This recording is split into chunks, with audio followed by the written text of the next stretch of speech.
2024 में सावन का महीना कब से शुरू हो रहा है और कितने सोमवार पड़ेंगे, इसका समापन कब होगा और सावन के महीने में कौन से वो काम हैं जो आपको भूलकर भी नहीं करने हैं, सब कुछ आज की वीडियो में आपको बताने वाले हैं। साथ ही साथ एक ऐसा उपाय आपको बताएंगे जिससे कि आपकी जो भी मनोकामना है, आपकी मनोकामना भी पूरी होगी और धन की कमी अगर जीवन में है तो जीवन से धन की कमी भी दूर हो जाएगी। तो आज की वीडियो बहुत ही खास है, विशेषकर उन लोगों को जो अपने जीवन के दुखों को और कष्टों को दूर करना चाहते हैं, क्योंकि आपको बता दें सावन के महीने में महादेव बहुत ही प्रसन्न मुद्रा में होते हैं और अपने भक्तों की सारी मनोकामना को पूरा करते हैं। और देखिए इस बार जो सावन की शुरुआत हो रही है, आपको बता दें सोमवार के दिन से ही हो रही है और ऐसा अद्भुत संयोग इस दिन बन रहा है कि आप इसमें कोई भी उपाय करते हैं, आप समझ लीजिए कि आपका वो उपाय सफल भी होता है और महादेव के आशीर्वाद से आपको अपने जीवन में वो सब कुछ मिल जाता है जो आपको चाहिए। अब बहुत सारे लोग हैं जो सावन के महीने में कुछ ऐसे काम करते हैं जो उन्हें नहीं करना चाहिए, और जो लोग व्रत रखते हैं सावन का, उन्हें कौन सी चीजें भूल कर भी नहीं खानी है, उन चीजों का सेवन नहीं करना है। सावन के महीने का इंतजार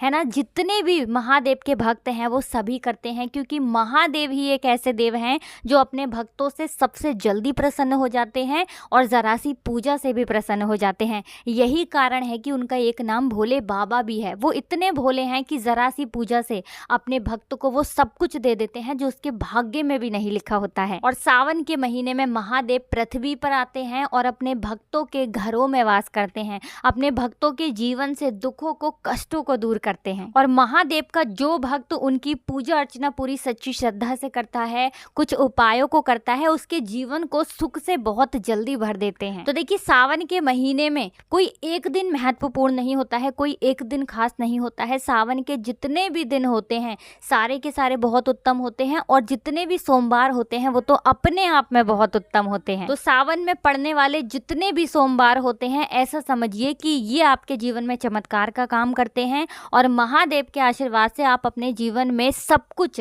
सुख, धन, वैभव सब कुछ प्राप्त कर लेते हैं। तो देखिए आपको बता दें साल 2024 में सावन की जो शुरुआत हो रही है वो 22 जुलाई 2024 सोमवार के दिन से ही हो रही है, जो कि महादेव को ही समर्पित होता है। और जो समापन होगा सावन के महीने का वो होगा 19 अगस्त 2024 को। इस बार सावन के महीने में 5 सोमवार पड़ेंगे जो बेहद ही शुभ हैं। तो देखिए पहला सोमवार जो है वो 22 जुलाई 2024 है ना, और दूसरा सोमवार जो पड़ेगा वो 29 जुलाई 2024 को पड़ेगा। तीसरा सोमवार जो पड़ेगा वो 5 अगस्त 2024 को और चौथा सोमवार पड़ेगा 12 अगस्त को, ठीक है ना। और पांचवा जो सोमवार है वो 19 अगस्त को पड़ेगा। पांचों के पांचों सोमवार बहुत ही शुभ हैं, बहुत ही उत्तम हैं, बहुत ही अच्छे अच्छे योगों का निर्माण हो रहा है। साथ ही साथ आपको बता दें कि जो 22 जुलाई को पहला सोमवार पड़ने जा रहा है ना, पहले सोमवार का जो आरंभ हो रहा है, इस दिन हो रहा है सर्वार्थ सिद्धि योग का निर्माण, प्रीति योग का निर्माण। साथ ही साथ आपको बता दें कि इस दिन आयुष्मान योग भी बन रहा है और इसमें आप कोई भी उपाय करते हैं आपका उपाय बहुत जल्दी सफल होता है। महादेव की कृपा आपको बहुत जल्दी मिलती है। तो चलिए अब बात कर लेते हैं कि कौन सी चीजें हैं जो आपको सावन सोमवार व्रत में बिल्कुल भी नहीं खानी है, और एक ऐसा फल जिसे आपने भूल कर भी खा लिया या आप इसे खाते हैं तो ऐसा समझिए आपका जो व्रत है वो कहीं ना कहीं पूर्ण नहीं होता है। और ऐसी कौन सी चीजें हैं जो आपको भूल कर भी नहीं करनी है, क्योंकि ऐसा आप करते हैं तो ऐसा समझिए कि कहीं ना कहीं आप अपने जीवन के दुखों को और कष्टों को और बढ़ा लेते हैं। अब देखिए पहली गलती जो ज्यादातर लोग करते हैं वो क्या करते हैं कि हर व्यक्ति ऐसा नहीं करता, लेकिन कुछ कुछ लोग होते हैं जो कोई व्यक्ति फल देता है या किसी से मांग कर व्रत में फल खा लेते हैं। तो अगर आप सोमवार का व्रत रखते हैं, सावन सोमवार का या कोई भी व्रत आप रखते हैं, आपको कभी भी किसी दूसरे से मांग कर फल नहीं खाना है, क्योंकि अगर आप ऐसा करते हैं तो आपका व्रत कहीं ना कहीं खंडित हो जाता है। तो ये गलती आपको बिल्कुल भी सावन सोमवार के किसी भी व्रत में भूल कर भी नहीं करनी है। दूसरी चीज़ कि कोई भी व्रत आप रखते हैं सावन सोमवार का, ठीक है ना। आपको किसी भी व्यक्ति की निंदा नहीं करनी है, बुराई नहीं करनी है, आपको झूठ तो बिल्कुल भी नहीं बोलना है, क्योंकि कोई व्यक्ति अगर व्रत करता है, ठीक है ना, चाहे महादेव का करते हैं आप या कोई भी व्रत करते हैं, और आप उसमें कहीं ना कहीं थोड़ा सा भी झूठ बोलते हैं तो आपको आपके व्रत का फल नहीं मिलता है। तो ये काम भी आपको व्रत में भूल कर भी नहीं करना है। तो चलिए अब बात कर लेते हैं कौन सा फल है जिसका सेवन है ना आपको कभी भी नहीं करना है, मतलब व्रत में कभी भी नहीं करना है, भूल कर भी नहीं करना है। आपके आस पड़ोस में जो भी लोग हैं आप उनको भी ये बात बताएं कि आप में से जो जो लोग व्रत रखते हैं उन सभी को इस फल का सेवन भूल कर भी नहीं करना है।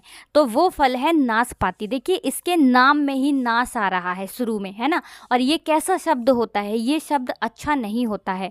तो आप चाहे नाशपाती वैसे कभी भी खा सकते हैं जब आपका व्रत नहीं है, आप व्रत नहीं रखते हैं, लेकिन जब आप व्रत रखते हैं या आपके घर में कोई भी व्यक्ति व्रत रखता है ना, आपके पड़ोसी व्रत रखते हैं या आपके जो भी जानने वाले हैं, आप हमेशा उनको ये जानकारी दें कि व्रत में किसी भी व्यक्ति को जो व्रत कर रहा है नाशपाती का सेवन भूलकर भी नहीं करना है, खाना नहीं है। साथ ही साथ महादेव को भी आपको नाशपाती नहीं चढ़ानी है ना। बहुत सारे लोग भोग में ले जाते हैं महादेव को नाशपाती, तो ये काम आपको बिल्कुल भी सावन के किसी भी सोमवार के दिन नहीं करना है। तो चलिए बात कर लेते हैं और कौन से काम है जो आपको सावन सोमवार व्रत में बिल्कुल नहीं करने हैं और कौन सी वो चीज़ है जो आपको नहीं खानी है।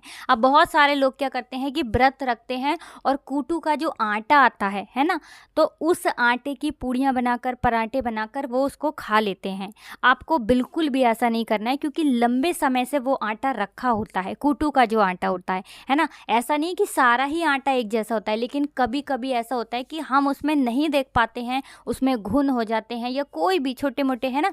तो इससे होता क्या है कि अगर आप घुन वगैरह हैं और आप उस आटे की पूड़ियाँ खाते हैं या उससे आप अपना व्रत खोलते हैं, तो इससे क्या होता है कि कहीं ना कहीं, है ना, ऐसा समझिए कि आपका जो व्रत होता है वो खंडित हो जाता है। तो आप कोशिश करें कि कूटू का आटा या तो आप बहुत अच्छे से उसे देख लें, है ना, कोई भी घुन वगैरह धोखे से भी उसके अंदर ना हो, और वरना आप इसको हटा दें। इसकी जगह आप किसी और चीज़ से, फल वगैरह से अपना व्रत खोल लें, लेकिन इस आटे की पूड़ियाँ वगैरह बनाकर खाकर आप अपना व्रत बिल्कुल भी ना खोलें। अब देखिए बहुत सारे लोग क्या करते हैं कि जब सोमवार का व्रत करते हैं, है ना, महादेव के मंदिर में जाते हैं। अब बहुत सारी जगह पर क्या होता है कि महादेव का मंदिर किसी पेड़ के नीचे बाहर है, या कुछ ऐसे स्थान होते हैं जहाँ पर लोग क्या करते हैं कि महादेव के मंदिर में जाते हैं और चप्पल महादेव के मंदिर के पास तक ले जाते हैं। आपको ऐसी गलती बिल्कुल भी नहीं करनी है, क्योंकि चप्पलें बहुत सारी, जूता चप्पल बहुत सारे ऐसे होते हैं जिनमें चमड़े का प्रयोग होता है, और ऐसे जूते चप्पल लेकर अगर आप महादेव के मंदिर में जाते हैं तो इससे महादेव क्रोधित हो सकते हैं, है ना। आपका व्रत का जो फल है वो आपको नहीं मिलता है। तो ऐसी गलती बिल्कुल भी ना करें। किसी भी मंदिर में आप जाएं, आपको जूते चप्पल पहनकर मंदिर के अंदर भूलकर भी नहीं घुसना है, ना ही आपको कोई पर्स चमड़े वगैरह का अपने साथ लेकर जाना है। ऐसी गलती आपको बिल्कुल भी नहीं करनी है। अब सावन के महीने में और कौन सी गलतियां हैं जो आपको भूल कर भी नहीं करनी है। बहुत सारे लोग हैं जिन्हें ये बात पता है, लेकिन बहुत सारे लोग हैं, है ना, कुछ तो लोग ऐसे होते हैं जिन्हें इस चीज़ की जानकारी नहीं होती है। देखिए तुलसी दल जो होता है, यानी तुलसी का जो पौधा होता है, तुलसी की जो पत्तियां होती हैं, आपको भूल कर भी शिवलिंग पर तुलसी की पत्तियां नहीं चढ़ानी है, क्योंकि तुलसी के जो पत्ते होते हैं ये महादेव को नहीं चढ़ाए जाते हैं। अब देखिए बहुत सारे लोग क्या करते हैं कि सावन के महीने में छोटी छोटी जो शिवलिंग मिलती हैं, है ना, पूजा पाठ जहाँ हम करते हैं अपने घर में, वहाँ पर उन्हें लाकर स्थापित कर लेते हैं और प्रतिदिन शिवलिंग पर जल नहीं चढ़ाते हैं। तो अगर आप प्रतिदिन महादेव की शिवलिंग पर जल नहीं चढ़ा पा रहे हैं तो आपको कभी भी अपने घर में शिवलिंग स्थापित नहीं करनी है, क्योंकि शिवलिंग से हमेशा ऊर्जा निकलती रहती है और इसलिए आपको प्रतिदिन महादेव की शिवलिंग पर जल चढ़ाना होता है। तो अगर आप प्रतिदिन ऐसा ना कर पाएँ तो कभी भी महादेव की शिवलिंग को अपने घर में लाकर स्थापित ना करें। तो चलिए अब बात कर लेते हैं उस उपाय की जो कि आपको सोमवार के दिन करना है। सावन सोमवार के किसी भी दिन आप कर सकते हैं, मतलब जो 5 सोमवार पड़ेंगे, 5 सोमवार में से अगर 5 सोमवार कर लेते हैं तो बहुत उत्तम है, वरना जब आप करना चाहें तब आप इस उपाय को करें। तो देखिए आपको करना क्या है, अगर आप चाहते हैं ना कि आपके घर में धन की वर्षा हो, माता लक्ष्मी की कृपा आपके ऊपर बरसे और देखते ही देखते आप महाधनी महाकरोड़पति बन जाएं, तो आपको सावन सोमवार के दिन महादेव को बेलपत्र ज़रूर चढ़ाना है। देखिए बेलपत्र जब कोई भी शिव जी का भक्त, कोई भी व्यक्ति महादेव को चढ़ाता है, इससे महादेव का जो मस्तक होता है ये ठंडा रहता है ना। और महादेव जो है अपने उन भक्तों से बहुत जल्दी प्रसन्न होते हैं जो महादेव को बेलपत्र अर्पित करते हैं।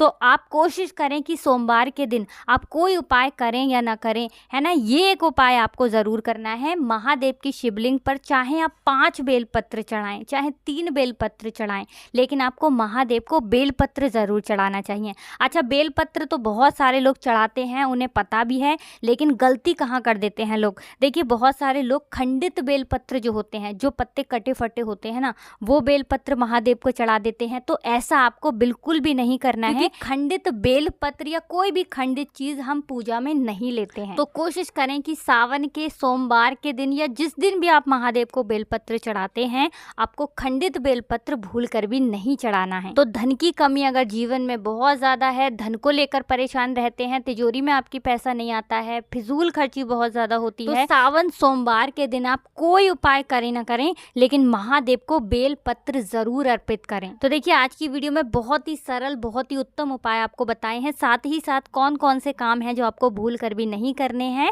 तो देखिए हमेशा की तरह आपको हमारी वीडियो को लाइक करना है, चैनल को सब्सक्राइब करना है जो लोग चैनल पर पहली बार आए हैं, और कमेंट सेक्शन में आपको महादेव के नाम का जयकारा ज़रूर लगाना है, हर हर महादेव लिख कर ही जाना है। साथ ही साथ महादेव को एक लाइक आपको देकर जाना है। तो आप सभी को राधे राधे, जय श्री कृष्ण, हर हर महादेव, जय शिव शंभू।